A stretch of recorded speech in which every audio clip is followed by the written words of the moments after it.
कोई जगह नहीं जहां हमने नहीं दिखाया हमारी संतान की प्राप्ति के लिए।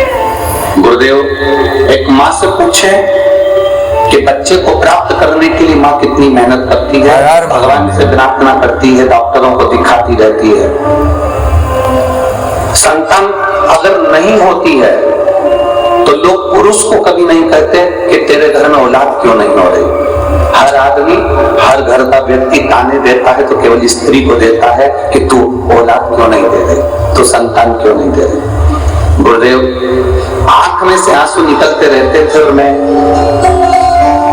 एक बच्चे को मैंने शिव जी के मंदिर जाते देखा, लोटा भर के जल चढ़ाते हुए, तो मेरा भी मन करा कि अब मैं किसी के दरवाजे पर नहीं जाऊंगी, शिव के दरवाजे पर एक लोटा जल चढ़ाऊंगी। कथा सुनना चालू करी, टीवी के सामने आसन लगाती, बैठ जाती, हाथ में एक बेलपत्र रखकर कथा सुनती, कथा सुनने के बाद उस बेलपत्र को खा जाती।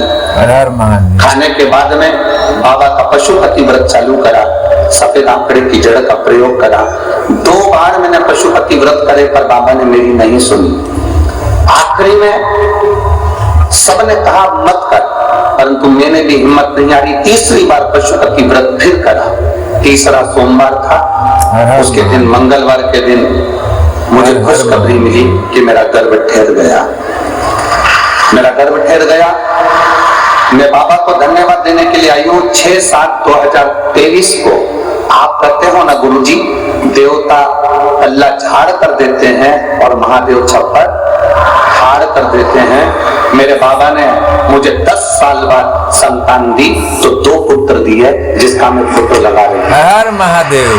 जिन बच्चों का मैं फोटो लगा रही हूँ, ये बाबा की कृपा से आप लोग टीवी के माध्यम से उन बच्चों का फोटो भी देख सकते हैं, और अगर यहाँ हो तो आ सकते हैं।